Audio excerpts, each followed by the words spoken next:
We family creations. நீங்கள் எல்லோரும் நல்லா இருக்கிறீங்க, நானும் நல்லா இருக்கிறேன், நீங்களும் நல்லா இருக்கணும்.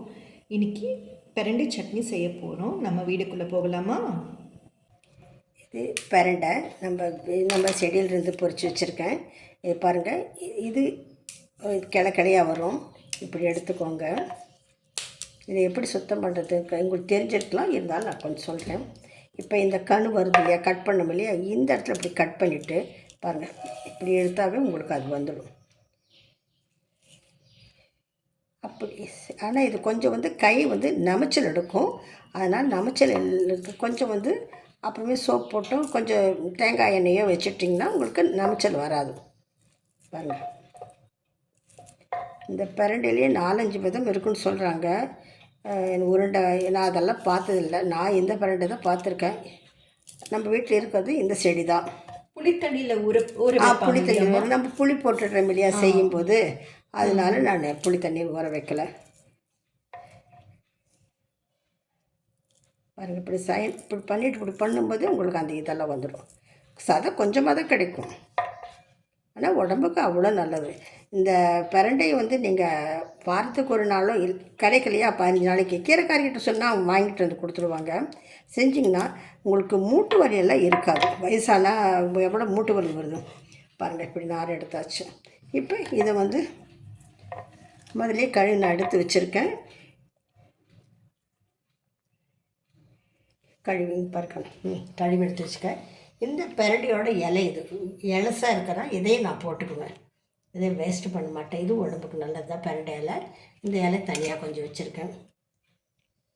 அப்புறம் நான் தேங்காயை 1/2 மூடி எடுத்து வச்சுருக்கேன். ஏன் 1/2 மூடி எடுத்து வச்சுருக்கேன்னா, இது தேங்காய் வச்சுட்டு மறந்துட்டோம். 2 நாள் ஆனால் ஒரு மாதிரி இருந்ததுன்னு சொல்லிட்டு நல்லா இது ஸ்டவ்வில் ஃப்ளேம்ஸில் வச்சு இது ட்ரை பண்ணோம். இது பண்ண ஃப்ளேம்ஸில் வச்சுட்டோம்னா அப்படியே கொஞ்சம் உங்களுக்கு அந்த இதில் வாசனை, இது வாசனையும் வரும், நல்லாமல் இருக்கும். அப்புறம் மேலே இருக்க இந்த தோல்லாம் எடுத்துட்டேன். அப்படி கொஞ்சம் லைட்டு தேங்காய் கெட்டு போய் இருந்தால் கூட நீங்கள் அந்த தேங்காயை சுத்தம் பண்ணிவிட்டு இதுபோல் கூட செஞ்சு நாங்கள் சட்னி செய்வோம். நல்லாயிருக்கும். அந்த சுத்தமாக இருக்கிறது சுரண்டிட்டு அப்புறமே தேங்காய் அப்படியே வச்சோம்னா அது பாட்டுன்னு அப்படியே கொஞ்சம் இதாகிடும். இது இப்படி செய்யும்போது உங்களுக்கு ஒரு 2 நாள் 3 நாள் வச்சிட்டாலும் உங்களுக்கு வாசனையும் வராது, கெடாது. இதனுடைய மனமே ஒரு மாதிரி சுட்டு தேங்காய் எப்படி மனமாக இருக்கும் அதுபோல் மனமாக இருக்கும், நல்லாயிருக்கும். எண்ணெய் காஞ்சிடுச்சு. முதல்ல இந்த பிரண்டையை மட்டும் போட்டு வதக்கிக்கலாம்.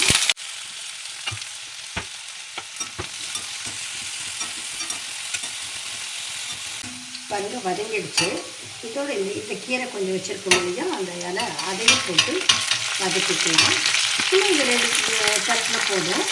இது நல்லா வதங்கிடுச்சு பாருங்கள், நல்லா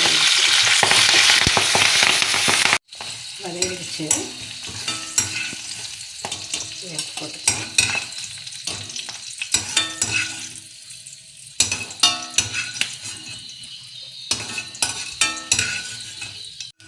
கொஞ்சம் எண்ணெய் ஊற்றிக்கலாம். போதும்.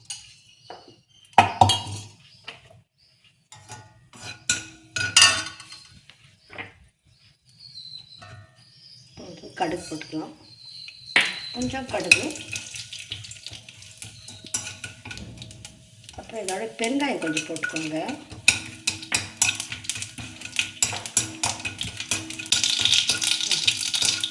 கடலைப்பருப்பு கொஞ்சமாக போட்டுக்கோங்க, ஜாஸ்தி போட வேண்டாம். உளுந்து கொஞ்சம் அதிகமாக போட்டுக்கோங்க.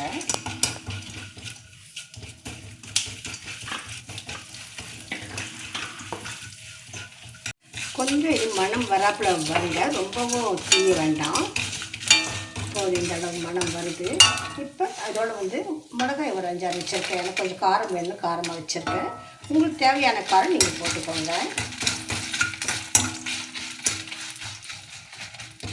சாட்டி கலந்து விடும்போது பார்த்து கலந்து விடுங்க, ஏன்னா எண்ணெய் ஒரு சில சமயம் தெரிக்கும். இதோட பாருங்கள், இது இஞ்சி கொஞ்சம் எடுத்து வச்சுருக்கேன். அதாவது ஒரு 10 பூண்டு கொஞ்சம் எடுத்து வச்சுருக்கேன். இதோட இவ்வளவு வச்சா போதும். இதெல்லாம் தனித்தனியாக இருக்கிறதுனால உங்களுக்கு ஏன்னா அப்போ தான் வந்து அந்த வாயில் வந்து அந்த இது கிடைக்காது. அதாவது சின்ன வெங்காயம் போட்டால் நல்லாயிருக்கும். சின்ன வெங்காயம் நீங்கள் காய் அடிச்சுட்டு இந்த வெங்காயம் போடுறேன். இதுவும் நல்லா மெடிசன் வெங்காயம் தான். White onion.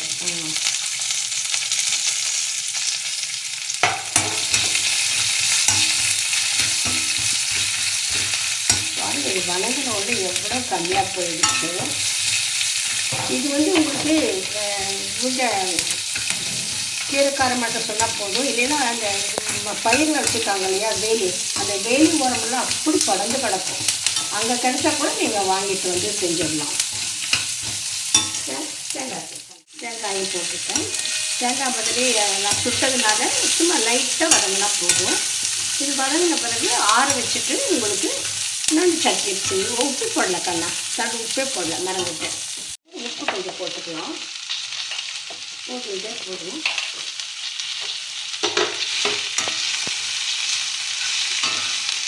அது கருப்பாக இருக்கிறது கருப்பு உளுந்துனால உங்களுக்கு பொட்டு உளுந்துனால உங்களுக்கு அப்படி தெரியுது.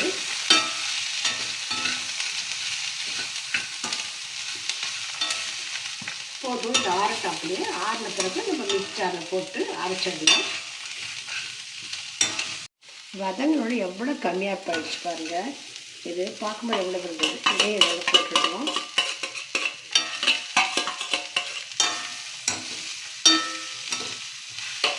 இது 2-3 நாள் கூட நீங்கள் வச்சுக்கலாம். உடம்புக்கு அவ்வளோ நல்லது. பிரண்டை கித்தம் இதெல்லாம் போயிடும். இந்த பிரண்டை நீங்கள் வதை சொல்கிறேன்னு ஒரு வாரத்துக்கும் 15 நாளைக்கு வந்து சாப்பிட்டீங்கன்னா 3/4 உடம்புல இருக்க இதெல்லாம் போயிடும். இப்போ எலும்புக்கு நல்லா சத்து. இது எலும்பு தேய்மானமெல்லாம் வராது. நம்ம இதெல்லாம் வந்து மறந்து போயிட்டோம். இப்போல்லாம் அயன் ஜாஸ்தி இருக்குது, கால்சியம் இருக்குது. சரி, ஆரட்டம் கண்ணா அப்படியே. அப்புறம் ஆறினது நான் இதாக வச்சுக்கேன். சட்னி அரைச்சிட்டு வந்துட்டேன் பாருங்கள். இந்த அளவு நான் கொஞ்சமாக தான் தண்ணி ஊற்றினேன். அதான் கொஞ்சம் ஜாஸ்தியாக இருந்தாலும் கொஞ்சம் தண்ணி ஊற்ற வேண்டி வச்சு. சின்ன ஜார் வச்சுருந்தா அது கூட தண்ணி ஊற்ற வேண்டிய அவசியம் இல்லை. இது நீங்கள் அப்படி அது தண்ணியை வெளியே வச்சுட்டு ஃப்ரிட்ஜில் வச்சுட்டிங்கன்னா 1 வாரம் நாள் வச்சுட்டு சாப்பிட்லாம், ஒன்றும் ஆகாது. அந்த தேங்காய் வந்து நம்ம சுட்டம் இல்லையா, சுட்டதுனால உங்களுக்கு கிட சான்ஸ் இல்லை. ஒரு மாதிரி தண்ணி விடுமே, அதெல்லாம் ஒன்றும் விடாது. இது இட்லிக்கு தோசைக்கு சரி, சாப்பாடு கூட பிசைஞ்சு சாப்பிட எல்லாமே நல்லாயிருக்கும். அந்த கொஞ்சம் புளி போட்டதுனால உங்களுக்கு அந்த விறுவிறுப்பெல்லாம் போயிடும். அதுக்கு தான் புளி போடுறதும். ரொம்ப ஜாஸ்தி புளி போடாதீங்க. இல்லை உங்களுக்கு பிடிக்கலாம், எலுமிச்சம்பழம் ஜூஸ் கூட நீங்கள் புளிக்கு பதில் போட்டுக்கலாம். அது உங்கள் விருப்பம், எப்படியோ போட்டுக்கோங்க. எப்படியோ வாரத்துக்கு ஒரு நாள் 15 நாளைக்கு வந்து செய்யுங்க. ஏன்னா எலும்பு தேய்மானமெல்லாம் ரொம்ப கம்மியாகும். நம்ம உடம்புக்கு எந்த நோவு வராமல் ஆரோக்கியமாக இருக்கும். அதுக்கு தான் சொல்கிறது. அந்த காலமெல்லாம் இதெல்லாம் சாப்பிட்டு தான் பெரியவங்க நல்லா இருந்தாங்க. நம்ம வந்து எல்லாமே செய்ய கஷ்டப்பட்டு ஆட்டாங்கல் அம்மிக்கல்லாம் தூக்கி போட்டு மிக்சியெல்லாம் எடுத்துட்டோம். அதனால் நம்ம உடம்புக்கு தான் எல்லாம் வந்தது. பாருங்கள், சட்னி கொஞ்சம் ருசி பார்க்குறியாம்மா, இல்லை நானே பார்க்கட்டுமா?